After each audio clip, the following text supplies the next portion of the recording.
But Valerie Cooper is a hospice palliative care nurse practitioner with the Southeast LHIN in Ontario. She also lectures in the undergraduate program at Queen's School of Nursing and has developed and taught an undergraduate elective course on hospice palliative care nursing, and is currently helping to develop a course through the University of Toronto for nurse practitioners. So she's also a member of the Dying with Dignity Canada's Clinician Advisory Council, as well as many communities of practice related to both palliative and end-of-life care and medical assistance in dying. So she is well versed in this topic and specialty, and we hope that she can provide a little bit more information and that will support you on this journey. So Valerie, welcome, and Valerie, thanks a lot for taking your time on a Saturday to assist with this presentation. Well, thanks so much for that kind introduction, and I'm really happy to be here. And I could probably talk for the entire weekend about hospice palliative care, and I like to talk and I love this topic. I've been in this job for 6.5 years providing palliative care in the community. And before that, I worked as a nurse practitioner running the acute pain management service at our local tertiary care hospital. So a lot of symptom management expertise from that role. And my background as an RN is in ICU. And that's where I worked in a cardiac ICU down in Texas for a couple of years after I graduated. I'm going to talk today specifically about sort of the later stages of palliative care. And I really appreciate everybody sending in questions to help guide the focus of my talk. And as Stephanie pointed out, I'm going to save sort of the more graphic and potentially upsetting topics around death, specifically for our breakout room, just so people have the opportunity to decide for themselves whether that's something that a conversation they want to participate in. I will say that in my experience, having knowledge about what is normal in the process of disease is really helpful in allowing people to prepare for what they're going to see and to know what is something that we need to be concerned about and do something about versus something that is a natural part of disease progression and that is no less sad that it's occurring, but isn't an emergency or something that we need to actually do something about.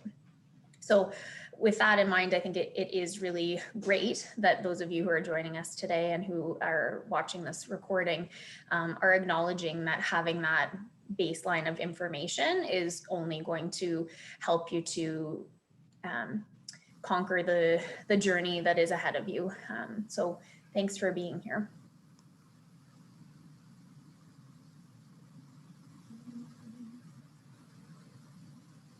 So I'm going to start a little bit with the sort of preface of palliative care and help to understand a little bit more about it. I think historically palliative care has been seen as something that is only available or only applicable to the last part of somebody's life, and that really is not true.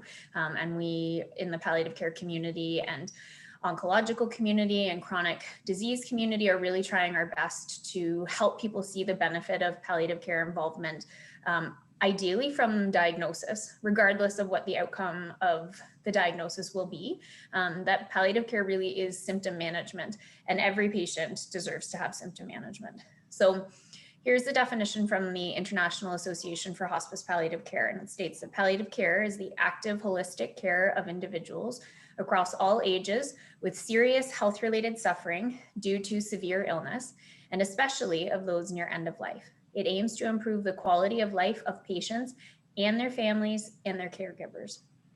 So some really notable things in this definition. I think the one that jumps out to me is that it improves the quality of life of patients, but also their families and caregivers. So when I get involved with a family and a patient, I often will say, you know, the loved one is our focus, but if this isn't working for everybody, then it's not going to work for the patient. We need to have everybody on board and feeling as though they're coping as well as they can be for our goals to be met, whatever those goals might be. The other thing to note here is that this newer definition from 2018 talks about serious health-related suffering. So suffering that is health-related can be associated with any kind of illness, and it doesn't have to, or injury in that fact. And so it doesn't necessarily have to be a life-limiting illness. And then it talks about severe illness, and that can be really something that requires some sort of medical intervention to address that suffering, and it may compromise physical, social, or emotional functioning. So the suffering that they speak of here isn't just pain. It could be psychological suffering, it could be anxiety, it could be depression.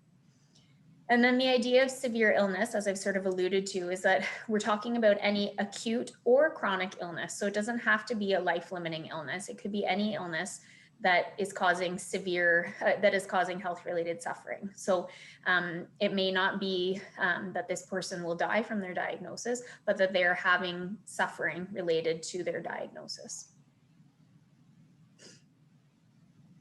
So palliative care focuses on quality of living and quality of dying. And I think that's really important to note, that we really want to focus on the fact that our patients are still living, and they will live for a period of time, and nobody can predict exactly how long that will be, but that we want that living to be as best and highest quality as possible. And a quote that I really love, that those of us in palliative care know by heart, is from the founder of the modern hospice movement. Her name was Dame Cicely Saunders, and she's from the UK. And the quote is, "You matter because you are you, and you matter to the end of your life. And we will do everything we can to help you die, not only die peacefully, but also to live until you die." So really important to know that our focus in palliative care is about helping you live, and part of that living may involve the dying process. It does not hasten death. So that's a really important caveat in palliative care. And one of the sort of arguments that have come up in regards to not including medical assistance in dying in traditional palliative care. I'm not going to get into the sort of politics of that, but traditionally palliative care does not hasten death. I think the focus of that really comes from the idea that the public has had such a challenging time in accepting palliative care, that palliative care really doesn't want to associate itself with something that the public already makes an assumption that we do, which is hasten death, which is not true at all. It's applicable for all ages. So my patient population that I serve, I've had patients as young as 2, and I've had patients as old as 100. So everybody and anybody deserves and should receive palliative care. It's not just for the terminal phase of life or the last few weeks or days, although we're going to talk about a lot of specifics in regards to that part of one's life.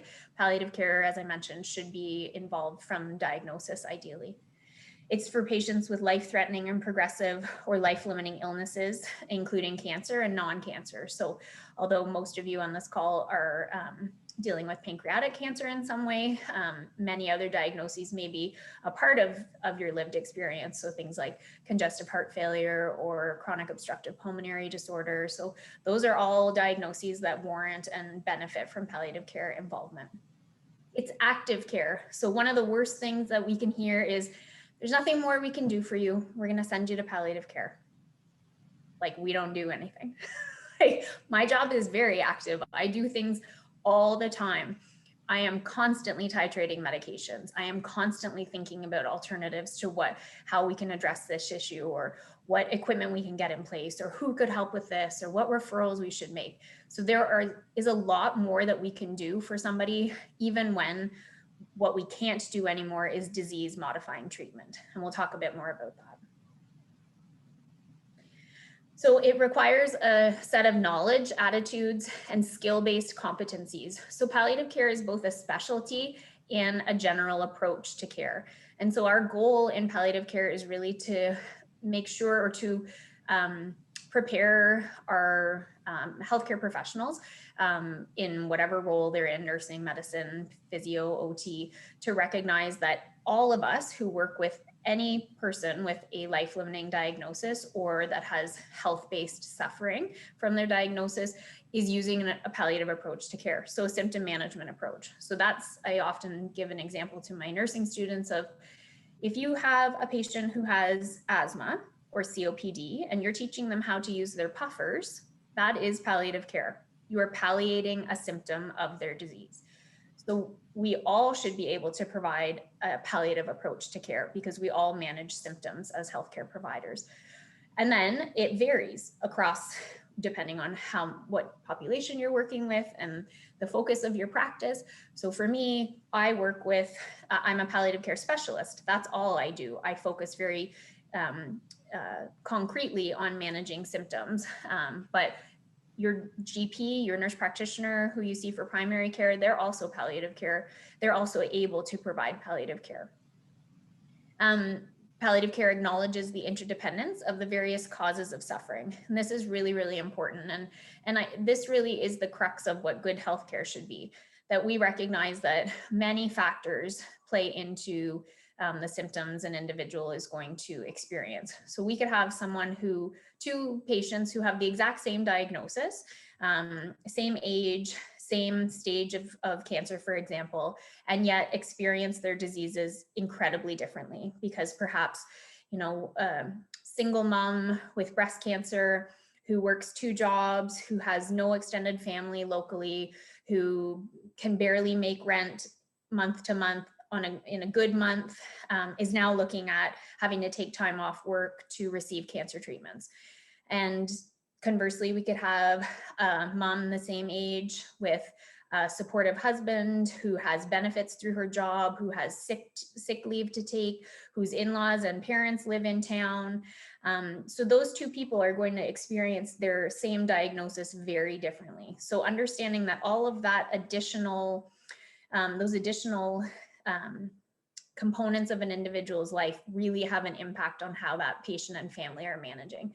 And we call that total pain in palliative care. So that's a really interesting concept to try and appreciate. It really is recognizing that pain is not only a physical aspect of a health challenge, but it also encompasses the psychological, the social, the spiritual aspects of an individual's situation. And with that comes their sort of prior experiences. So when someone has had poor coping skills in the past and not able to manage things well previously, that stress is going to impact how they're going to manage this current stressful issue. So that's something that palliative care specialists really focus in on.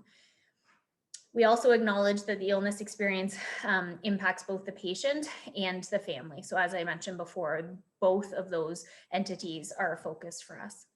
It's most effectively delivered by an interdisciplinary team. So that means we usually have nursing, physicians or nurse practitioners, occupational therapists, care coordinators, dietitians, physiotherapists, speech language pathologists. So each of us brings something unique to the care of our patients, and we recognize that it is a team.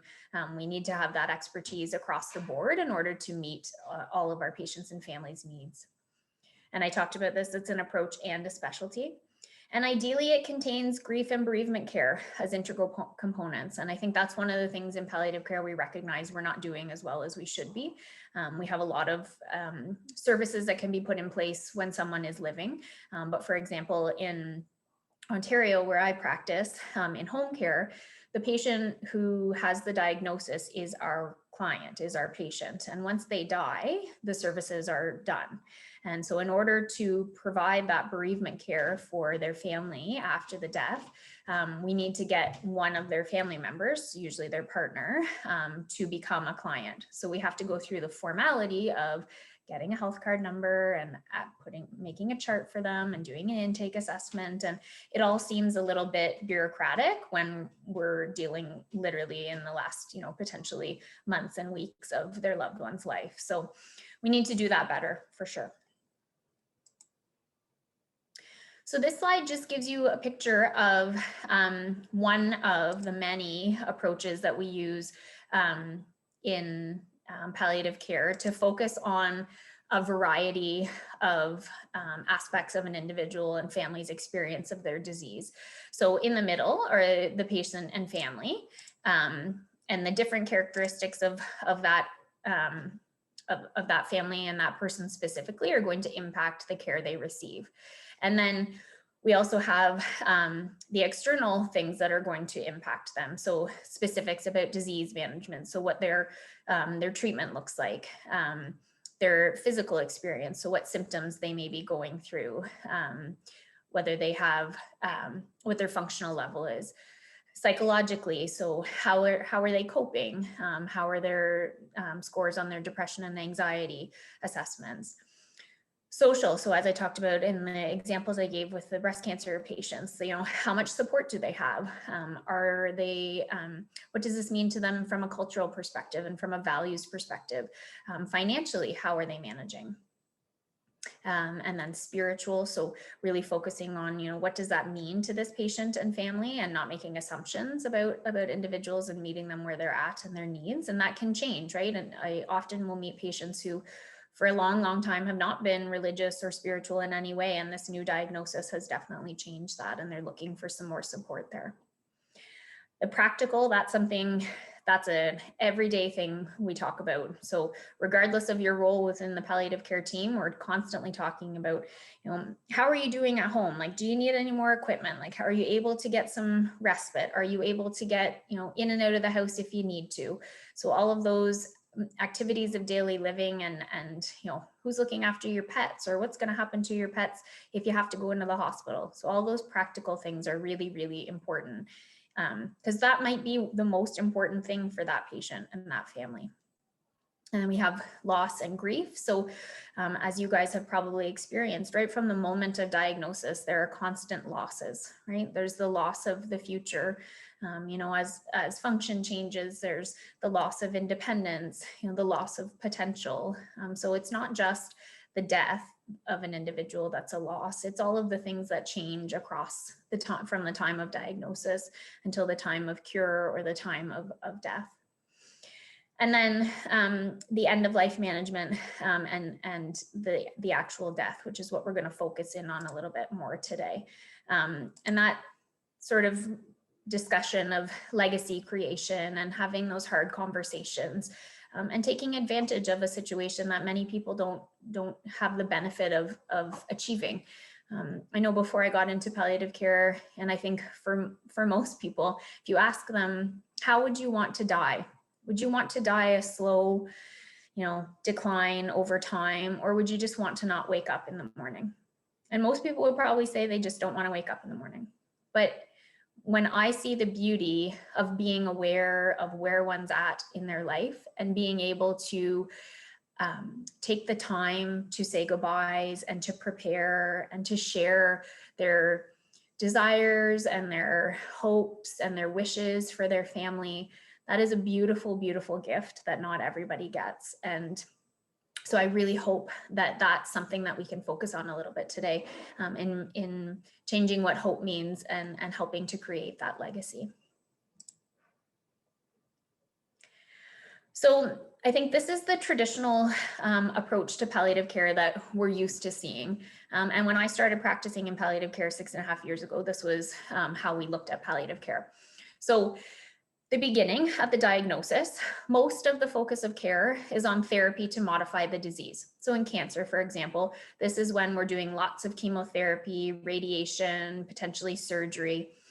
And there is a little bit of symptom management here. There is a little bit of palliative care, and that likely is in response to the symptoms that develop from the therapy that we're using to treat the disease. So managing nausea after chemotherapy, or managing a pain flare after radiation, that sort of thing. And then as the timeline or trajectory of the illness progresses, this dashed line indicates that this is going to fluctuate, the ratio of disease approach to symptom management approach. So it's definitely not a straight line. There's going to be times when the focus is very much on or on disease modifying treatments, and less so on palliative care or on symptom management, because someone's tolerating their treatments really well. And then there are other times where perhaps the focus is almost entirely on palliative care because we've had to hold a chemotherapy cycle because someone is really having intense side effects from that, and they really need to just take a little bit of time to recover. And so we're really focusing on symptom management. And so as this progresses, at some point, the focus will become mostly, if not all, hospice palliative care and symptom management. For most adult patients with cancer, this line will come all the way to the top, in that everything, all of our focuses are on symptom management and none on disease modifying treatment. For some pediatric patients, they will continue to receive chemotherapy right up until the time of death. So there is always some disease modifying approach, but for most cancer patients who are going to die from their disease, we get to a point where we stop disease modifying treatment because it's no longer benefiting that patient, and likely at that point is creating additional problems for them. And then here indicates patient's death, and the post-death period is the bereavement provision for the family and loved ones left behind. And that sort of is tapered off as the family gets further from the time of death.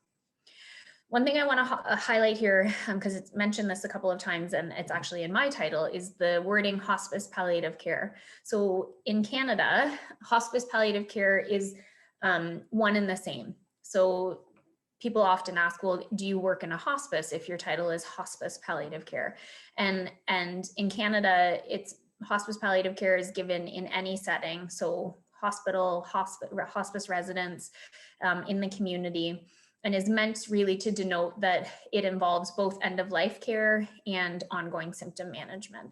So in the United States, that's different. So there is a delineation between what hospice means and what palliative care means. And in my understanding, hospice is something that individuals are eligible to receive when they're in the last 6 months of life. And so that is something I think in Canada we've tried to get away from in order to help support the idea that hospice palliative care involvement should be very early on, not just in the last 6 months of life. So appreciating that it can be fairly confusing if in one jurisdiction you're saying, well, hospice care is only for the last 6 months of life, and then you hear from somebody, well, we want to refer you to hospice palliative care. Why wouldn't you think that you're in the last 6 months of your life, right? So in Canada, we use it all interchangeably. We see people from the time of diagnosis through their disease, regardless of whether they are going to die from this or not.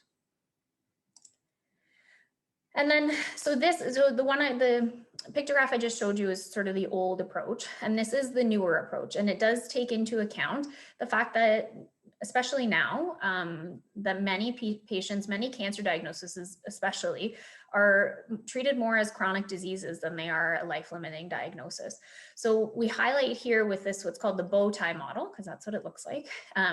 2 triangles. The blue triangle is meant to denote disease management, and the pink triangle is meant to denote palliative care. And where they intersect is where the patient is receiving both of those things.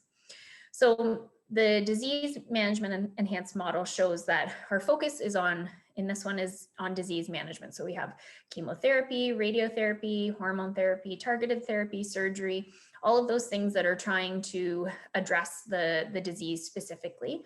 And then the symptom management revolves around side effects or complications that arise from those specific interventions. And then when we look at another option, the palliative care enhanced model, this is likely when disease management is less of a focus, either because it's worked or because it's no longer working. So if it's worked, we may still be doing some pain and symptom management from potential side effects that developed because of the treatment, such as like neuropathic symptoms like pins and needles from certain chemotherapies. But yet this patient is getting better and they are going into remission, or they've been cured and they're doing some rehabilitation and they achieve survivorship. So that's the notable difference between this diagram and the one I showed you previously, that there is the option for survivorship. And then there is also the traditional option where we're doing pain and symptom management We're no longer doing disease management because it's no longer effective and causing too many issues. And we're focusing on the hospice palliative care unit or care, wherever that might be, end of life care, and then eventually bereavement. So studies have shown that this model is a little bit more palatable for patients and families to see, especially if they're earlier in the diagnosis, and helping them to see why palliative care is beneficial to get involved earlier than later. We still do sometimes use the old traditional model in patients who perhaps their diagnosis comes very late, and we know that cure will never be possible, and that the family and patient are accepting of that, as accepting as you can be. They acknowledge that that's the reality. But it is nice to have an option that shows that not everybody will die from their disease, and yet palliative care is a very important component of their care. So we like to talk a lot about how palliative care is better when it comes early than when it comes late. And to try to help to identify those patients in whom it would be really beneficial to get palliative care involved, we use something called the surprise question. And that comes from the Gold Standards Framework, which is out of the United Kingdom. And it's a really simple question. It's just, we ask ourselves, would you be surprised if this person died in the next 6 months? And if the answer is yes, you would be surprised, they may not be a priority for palliative care at this point. They may be early on in their diagnosis. They may be not ready to enter into those types of conversations, or they may not even have an underlying diagnosis. But if the answer is no, you wouldn't be surprised if that person were to die in the next 6 months, then they definitely should be having an approach to palliative care, should be discussing advanced care planning and goals of care, and having those sort of preparatory conversations. We don't use it for prognostication, but it is actually accurate about 80% of the time. So it really does help us to determine, especially in situations where we have to ration or be really cognizant about where we are allotting our resources for palliative care, that we really make sure we're catching those people who most definitely will benefit. Although, as I said, the ideal is that if you're diagnosed with a life-limiting diagnosis or you're having suffering related to a diagnosis, you should be receiving palliative care. So the Gold Standards Framework also has some specific indicators of decline that talk about certain diagnoses. So things that we might notice as clinicians and you might notice as caregivers that help to sort of decide where is this individual at in their decline. And I highlighted this one, given that this is a cancer support group, that the single most important predictive factor in cancer is performance status and functional ability. So if patients are spending more than 50% of their time in bed or lying down, their prognosis is estimated to be about 3 months or less.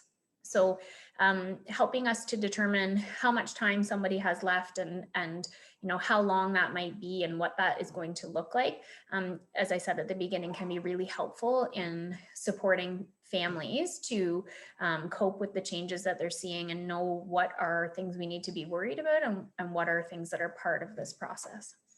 So I'm just going to show you a quick little video about palliative care and why it's better early than late.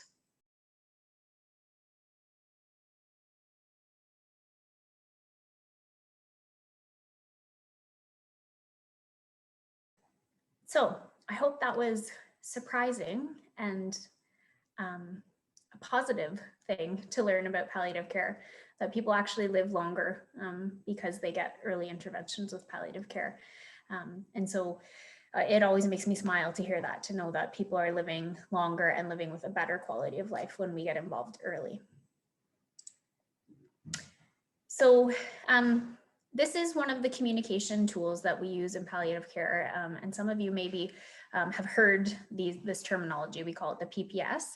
And this is a scale that we use to denote really where a patient is at in their trajectory. So if I get a call from a nurse in the community to say, this patient has, this is a patient with a PPS of 40%, I know in my head intrinsically what that means, where that patient is at. So it's a communication tool that we use as healthcare providers. So less so with patients and families, but I think it is helpful for you guys to be aware of it, because it does have a little bit of, it does aid a little bit in prognostication. And we're going to talk a little bit more about specifics towards end of life, but it is, it's a very commonly used tool, and it starts at 100%. So we're usually all at about 100%, some days 90% if you've only had one coffee, but usually 100%.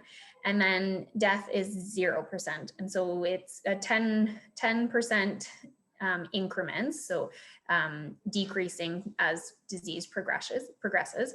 And the leftward columns hold more weight than the rightward columns. So function and ability as far as ambulation and ability to care for themselves and evidence of disease are the things that really factor into where somebody is at, less so about what they're eating and less so about where they are from a consciousness perspective. So I know a lot of the questions that came in were in regards to having conversations about the future and about how your loved one is coping or how you are coping with what's going on. And one of the things that we ask about in palliative care at every assessment is about depression and anxiety, which are really common symptoms for humans, especially during a pandemic, but also individuals who are facing a life-limiting or a life-impacting diagnosis. So I think some of the things that I would encourage you to think about when you're having these conversations or when you're present with someone who has a diagnosis is really providing them opportunities to talk. I think that is one of the best therapies for depression and anxiety and for coping. And I often say to my patients and families, even if nobody can change or fix the issues or concerns that you're having, just saying them out loud and putting them out in the world means that you're not carrying that weight on your shoulders by yourself. So it's really therapeutic to just talk. So recognizing when might somebody want to talk, right? This is something I think I struggle with a little bit, and wanting to really encourage people to have these talks, but not wanting every time that I talk to them to feel like this heavy weighted conversation, like, oh, Val's here, she's going to talk, she can ask me hard questions and it's going to be tearful and sad. And so it doesn't mean that every conversation you have with somebody has to be hard and heavy. It just means you're looking for those opportunities for when somebody wants to talk. So when they make a statement like, I don't know when this is going to end, or I kind of just wish I knew what to expect, or just like the sigh statement, and you ask, why don't you tell me a little bit more about that, right? An open-ended question, and you're allowing them, you're acknowledging that it sounds like you want to talk, but I don't want to pressure you into going somewhere that you're not ready to. So really using those open-ended questions. Often I'll say things like, it sounds to me like you're struggling a little bit today. Do you want to tell me a bit more about that? So just making a statement about what I hear, what you're saying, in the tone that you're saying it, in the way you're saying it. Some things that aren't helpful, that we've been told aren't helpful, are, I know how you're feeling. Oh, that's too bad. It'll get better though. Don't be so negative. Those aren't helpful. Right? You don't know how that person is feeling. You may be walking with them every single day, but you don't know exactly how they're feeling, right? You could change that up and say, I know how I'm feeling about the situation. I'm feeling really sad. This sucks so badly, and I wish we weren't going through this. That's about you. You know how you're feeling, but you don't know how that other person is feeling, right? And I think recognizing, as I mentioned, that talking is really therapeutic, and that just, especially with your loved ones, and that can be really hard if you've never been an individual or a family who have shared emotions and shared feelings before, it can be really hard to just all of a sudden change. But I think that's one of the things that I really encourage those families to consider, is that you're all feeling different feelings, and feeling them alone is really hard. And if you can share those feelings with somebody else, even just to know that they heard you and that maybe they're feeling some of the same things, that's really empowering and can really help people to cope with a hard situation. So I mentioned a bit of legacy work, and that's something that I wasn't aware of until I started working in palliative care, that the importance of this and the wide variety of what legacy work is. So, when we think about legacy, we usually think about somebody who's famous and who has done something magical or really worthwhile in their life and that people won't forget. And I think that that's true, but I think we all leave a legacy in the normal everyday lives that we lead.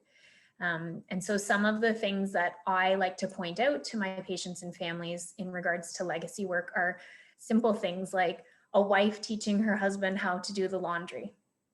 He's never done laundry in his life and she's sick and she's not going to be here. How is she going to be able to teach him this? I saw a patient this week who he has ALS and his wife was outside snow blowing the whole visit I was there and she'd never done that before. And he was telling me stories about how we had to send the snowblower in for servicing because she left the vent open and it got ice in it and she turned it on and it ran, but the motor got fried. And so he was just like laughing to himself that I forgot to tell her that important part. And so I said, you know what, she's going to think about that every time she has to turn that snowblower on. She's going to remember that you taught her the steps and that this happened and to make sure that doesn't happen again. And that's a legacy that he's leaving for her, right? I have another patient right now who she and her husband went through all of her jewelry and she has 18 grandchildren and she made notes beside each piece of jewelry for which grandchild it was going to go to. So, legacy can be something really simple and it can be something that you didn't even consider was a legacy. And it can be something that's really thought out and, patients making baby blankets for a grandchild that they're not sure they might not meet. Those beautiful, beautiful things that their family members will remember. And I think one of the most beautiful things that patients who are facing the end of life can provide for their family members and their friends is an example of facing death. And that is something that as a society, we need better examples of. We need more legacies of that. So when a family member faces death, however that comes for them, they are showing their family members that this is possible, that they can be brave and do something that's really hard, and can share and be open with their families. And those family members will remember that when it's their time, when they are in their dying time and thinking about, remember when mom made us laugh? Remember when she said that silly thing, and we were trying to get the injection into her sub-Q set and we couldn't. And she looked over and said, you guys can't figure this out. You need to call the doctor, and like made them laugh. Like those are the moments that people remember, and those are legacy, right? And it's so, so important. This is an example of a publication that's out in the world, and we provide for all of our family members in Ontario who are receiving home care at home.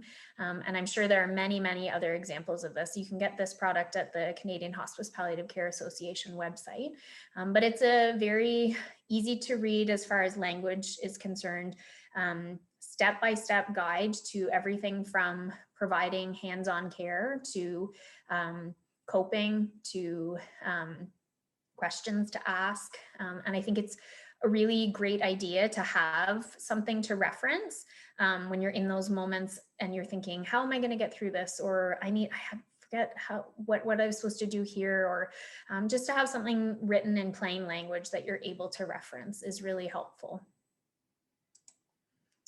I think one of the most important things I can say to everybody on this call is that you're doing your best in a really difficult situation, and you're making the best decision that you can with the information that you have in that moment. And so I often say this to my families, that as long as your focus is on your loved one's comfort, there's no wrong decision. There's the decision that you determined was best in that moment with that information, and that nobody should be or can judge you for what you're doing in that moment, as long as you're focusing on your loved one's comfort. So please know that we see you doing that, and it's very much appreciated. So likely you've all experienced many of these things on this list when you were told that pancreatic cancer was a part of your life. Time stands still, your priorities change. You know, we're all living in this pandemic for the last year, and so our priorities change. So we got sort of a little bit of an insight into what that's like. But you know, thinking about after the pandemic is done, we're going to do this, this, and this, and that not being a possibility anymore. Life and death take on new meanings. So what does life look like now? And now that death perhaps is more in focus, how does that change how you live day to day? Things that you previously took for granted are changed forever. And I think that's one of the many benefits I get in being a part of this journey for people, is that I get an insight into, and I get to take advantage of the wisdom that comes with facing a life-limiting diagnosis. And I hope just a little bit that I live my life focusing on those things that I used to take for granted because of what I've learned from my patients and family. Your hopes for the future have to shift and change. I think that's a really, really important thing to be cognizant of, is that, you know, we always want to hope for the best, right? But that best changes as things change, and things that are outside of your control become the reality. So when hope for a cure is no longer possible, what are other things that we can hope for? The hope to not go back to the hospital again. The hope to spend as much time with your family as you possibly can, feeling as best as you can with as little symptoms as possible. The hope to die in the bed that you made, beside the bed that you made for your wife in which she died. You know, hope is a really changeable perception, and it changes over the course of an illness, but we should never lose hope. There is always something to hope for. It just changes. It's just different. Life may even lose its present purpose and meaning. The wife of my ALS patient, she disclosed that she really feels like life is kind of pointless right now. She just feels very disenfranchised with what she's dealing with, and that's normal. There's always going to be this variety, this roller coaster of emotions. All of the things that are listed there are completely normal feelings, and it is completely normal to feel two completely conflicting emotions at exactly the same time, right? You're relieved that this is going to be over soon because you can't watch your loved one go through this anymore. And in that same moment, you feel guilty and sad and angry at yourself for feeling that way. And it's okay to feel both of those together. So some of the specifics that I want to highlight in going back to the palliative performance scale, focus, as I had sort of indicated in the beginning of this talk, towards the end of someone's life. So when we talk about the palliative performance scale, we talk about the beginning from about 100% to 70% as being the stable phase. So these may be individuals that we don't even know at looking at them or their situation in life that they have a terminal or life-limiting diagnosis. So they may still be working, they're able to do their own self-care. So they really are stable, and that stability can last for quite a long time. When we get into PPSs of 60% to 40%, we refer to that as the transitional phase. So that's transitioning from the stable phase towards the end of life phase, which is 30 to 0. And this transition phase is the most challenging phase for everybody. And it's also the one that can last the longest, which is hard. It means caregiving is hard. This is when people get burnt out. This is when people get exhausted. This is when people start feeling resentment towards their loved one because it's so hard. And it's really challenging to know when someone is going to go from a PPS of 40%, which is when they're mostly in bed, but they probably still have enough strength in them to want to get out of bed and are able to do that. So they're at high falls risk, which is a huge issue, to when they transition to 30%, which is when they're stuck in bed all the time and they don't have the physical ability to get out. That is a bit of a saving grace when someone gets to a point where they can't get out of bed on their own, because then at least they're in bed all the time and you don't have to worry about them falling on the way to the bathroom or getting up while you went outside to get the mail. But it also means that now they will never get out of bed, right? So it's such a conflicting moment to be in when someone is between those two stages, between the transitional stage and the end of life stage. And in Ontario, our resources hinge on someone meeting this PPS of 30%. So when someone becomes completely bedbound, it opens up a whole new cache of home care hours and PSW support, which is kind of ironic given that now they're going to be in bed all the time. It's more like we need help at the 40% when they're at risk of falling and doing things that, you know, they're cognizantly aren't appropriate, but they're not able to recognize that. So changes over the course of these two sort of categories of illness are quite drastic. So you can see in the ambulation, you know, it's quite obvious that they're not able to tolerate being up, sitting up, being a part of the family for long periods of time. And eventually, once they get into the end of life phase, they're completely in bed all of the time. In the evidence of disease and activity, they progress from, you know, they're not able to do a whole lot and they have some significant disease, but they're still able to do a lot of their own self-care for themselves. And as this progresses and they become less functionally independent, they require a lot more assistance and they're really not able to do much for themselves. And by the time they get into PPS of 30%, they're total care at that point. So they're bedbound.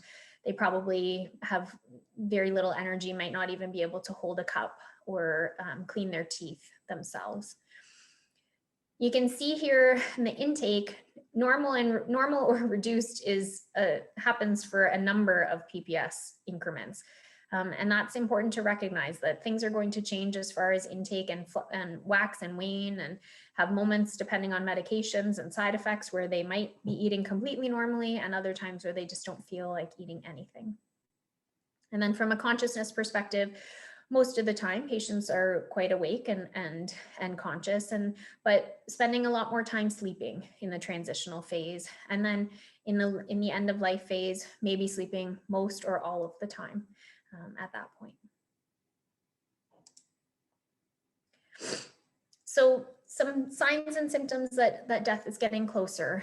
As I just talked about, there's really little interest in eating or drinking, and swallowing may become difficult. So as we see patients' physical weakness progress, which is quite obvious when, you know, they're needing shower chairs and four-wheel walkers or assistance with transfers, along with that large muscle weakness comes smaller muscle weakness. So that's why people have issues with swallowing towards the end of life.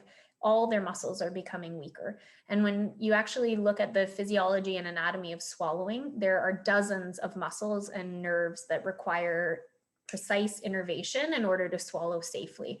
So it's really common for people to struggle with that at the end of life because their body is just too weak.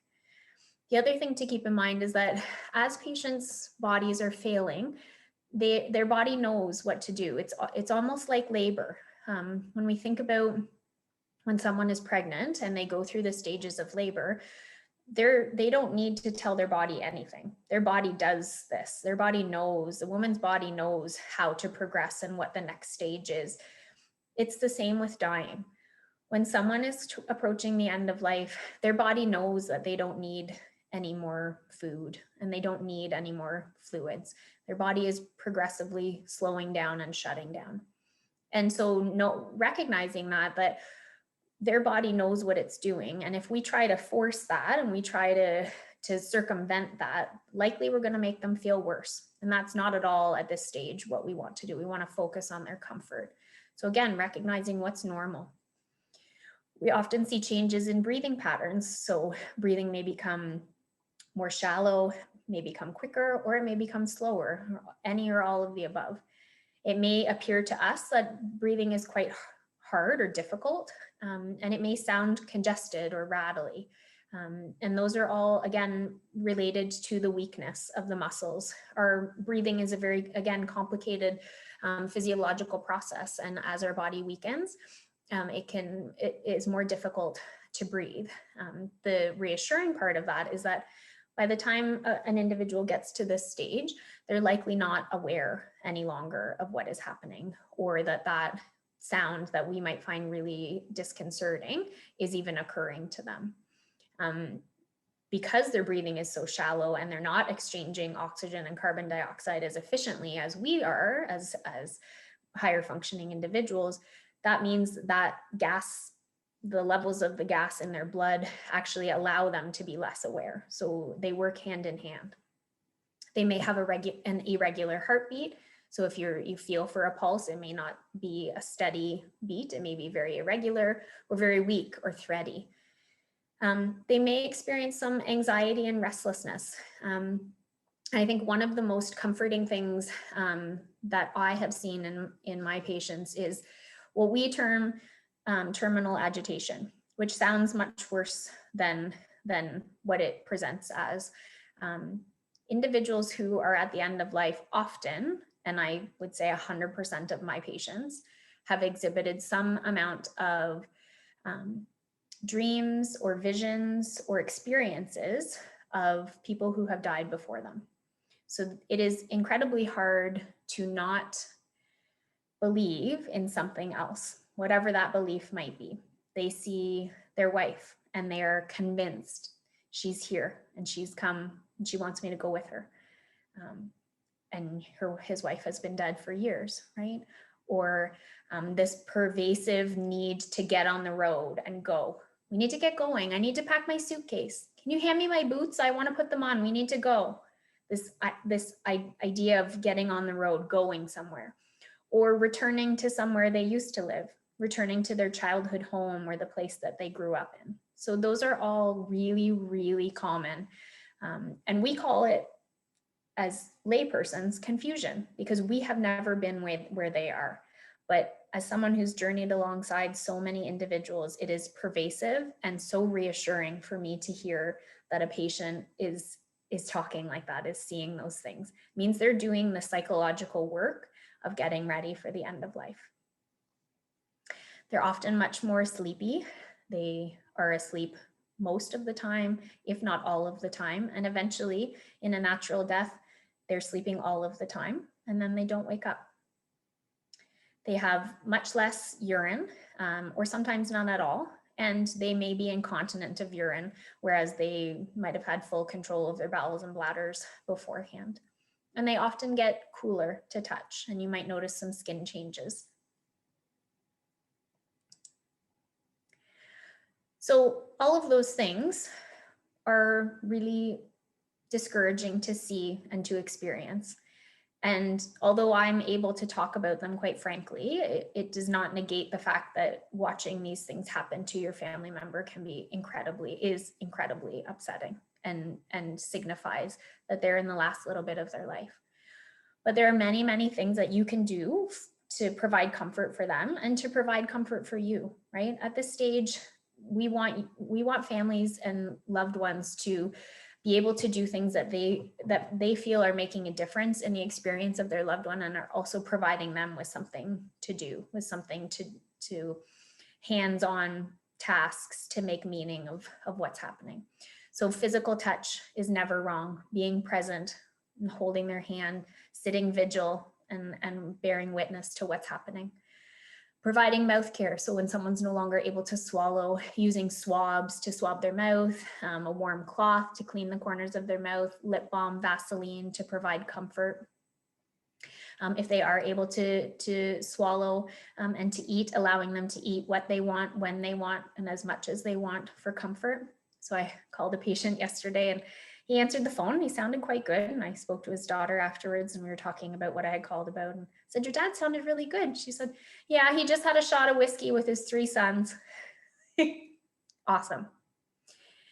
Playing music. music that brings comfort to that person or to the family, or reading out loud, reading passages of a book or the Bible or your religious text that may be comforting. And nobody's going to say no to a back rub or a hand rub or a foot rub with lotion. And again, that tactile sensation and provision of caregiving is so important. Encouraging quiet conversations and limiting noisy distractions. I think one of the most beautiful deathbeds that I was ever at was a gentleman who was dying of cancer, and his family was around his bedside and he was asleep, and they were leafing through photo albums and laughing and joking about all the things that the pictures they were looking at and the memories that this was stirring up. And that quiet buzz around his bed with him in the center was so beautiful. Repositioning. So that's one of the things that we can definitely do to address that sort of rattly sound in the throat, is changing position, even just slightly raising the head of the hospital bed up or down. Environmental management. So this is really key. The daughter that I spoke with, whose dad had just had a shot of whiskey, I said, well, you better go back and join the party. And she said, honestly, I just want some time alone with him. And I said, you know what? You can use me as an excuse. And I often offer myself up as the bad guy. You tell family, friends, the nurse practitioner says that we can't do any more morning visits because dad's just too tired, or afternoon visits. Or she says we have to limit all visits to 15 minutes because it's just too exhausting for dad. I said, you tell them whatever you need to and make me the scapegoat so that you can spend that time with him, because that's really, really important. I've also suggested that people put a timer on their phone, or put a sign on the door so it's applicable to everybody, that visits are 15 minutes. Thank you for coming, but it's too tiring to have longer visits. So it's applicable to everybody coming in. And then really being aware and being the eyes and ears of the clinician, so that if you notice that things aren't going well, or that there is some indication that physical symptoms aren't being managed, or psychological symptoms, that you're liaising with your care team and reaching out and letting them know so that they can do something about it to make sure that everybody is as comfortable as possible. Valerie, you were phenomenal. We really appreciate the time that you've taken today to do this. And I think you've given us a lot of information that will empower patients and caregivers, and know what to ask if they're not getting that care. Well, thank you everybody for being here and for what you're doing for your loved ones. You're doing the hardest job. So thank you for that.